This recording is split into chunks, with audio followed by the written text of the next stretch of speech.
చంద్రబాబు చేస్తున్న పనులు టీడీపీకి ఇబ్బందికరంగా మారే అవకాశాలు కనిపిస్తున్నాయి. అత్యధిక మెజార్టీతో అధికారంలోకి వచ్చి వైసీపీ పని అయిపోయిందని కూటమి నేతలు చెబుతున్నారు. అలాంటప్పుడు వైసీపీ నేతలని చేర్చుకోవాల్సిన అవసరం ఏమి వచ్చింది అనే ప్రశ్నలు వినిపిస్తున్నాయి. ముఖ్యంగా వైసీపీ ఎమ్మెల్సీలను చేర్చుకొని బాబు సాధించేది ఏంటి అని ప్రశ్నలు వినిపిస్తున్నాయి.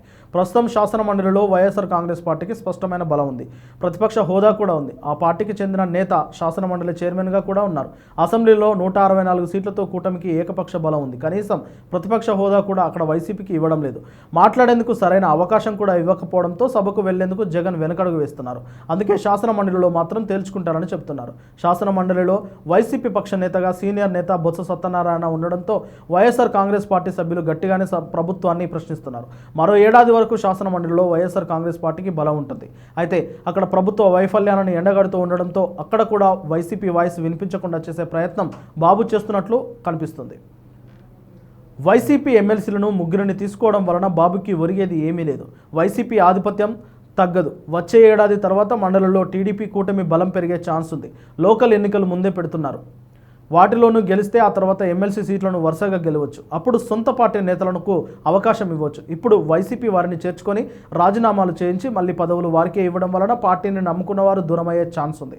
ఇలానే ఎమ్మెల్యేలను చేర్చుకొని వారిలో కొందరికి ఏకంగా మంత్రి పదవులు ఇచ్చారు. దానివలన టీడీపీలో ఉన్న నేతలలోనే అసంతృప్తి రేకెత్తింది. ఇక ఈ అంశాలని హైలైట్ చేస్తూ వైసీపీ బాగా లాభపడింది. అప్పట్లో పార్టీ మారిన ఎమ్మెల్యేలో ఒకరు తప్ప అందరూ ఓడిపోయారు. ఇక 2019లో జగన్ కూడా గెలిచిన తర్వాత కొందరు టీడీపీ ఎమ్మెల్యేలను చేర్చుకున్నారు. వారి ఇష్టం వచ్చినట్టు మాట్లాడిన మాటలు వైసీపీకి చేటు తెచ్చాయి. వైసీపీ ఓటమి పాలవడంతో అది ఒక కారణం. ఇప్పుడు బాబు మళ్ళీ అదే పని చేస్తూ మండలిలో ఎక్కడ వైసీపీ గలం వినిపించకుండా చేస్తూ 2019 ఫలితాలను రిపీట్ చేసేలా కనిపిస్తున్నారని విమర్శకులు వినిపిస్తున్నాయి. చట్టసభల్లో ప్రతిపక్షాలు మాట్లాడితేనే ప్రజా సమస్యలు వెలుగులోకి వస్తాయి. వారి గొంతు నొక్కాలని అనుకోవడం ప్రజాస్వామ్యానికి మంచిది కాదు. అలా చేసి ప్రభుత్వాలు కూలిపోయాయి. ఇప్పుడు బాబు వైసీపీ ఎమ్మెల్సీలను చేర్చుకోవడం వలన సొంత నేతలకు అవకాశం కోల్పోతారు. ఇక చేరికల్లో కుల సమీకరణలు కనిపిస్తున్నాయి. కుల సమీకరణల వలన తమకు అవకాశం రావడం లేదని ఎమ్మెల్యేలు, మాజీ ఎమ్మెల్యేలు, కీలక నేతలు అసంతృప్తితో ఉన్నారు. ఇప్పుడు అలా అసంతృప్తి ఉన్న సామాజిక వర్గ నేతలే చేర్చుకోవడం వలన అది మరింత పెరిగే అవకాశం ఉంది.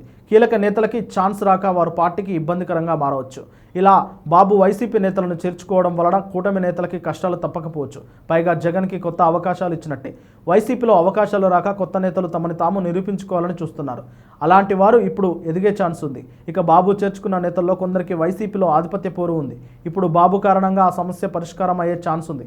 ఇప్పుడు ఎమ్మెల్సీలను తీసుకోవడం వలన బాబుకి ఒరిగేది ఏమీ లేదు. ఇక లీడర్ల వలన కొత్తగా వచ్చేది ద్వితీయ శ్రేణి లీడర్ల వలన కూడా వర్గపోరు తప్పదు. అంటే చేజేతులా తెలిసి బాబు కష్టాలు కొని తెచ్చుకున్నట్టే కనిపిస్తుంది. ఇదే సమయంలో భారీ మెజార్టీ ఇచ్చిన వైసీపీ నేతలను చేర్చుకున్నారన్న అపవాదం ఉంటుంది.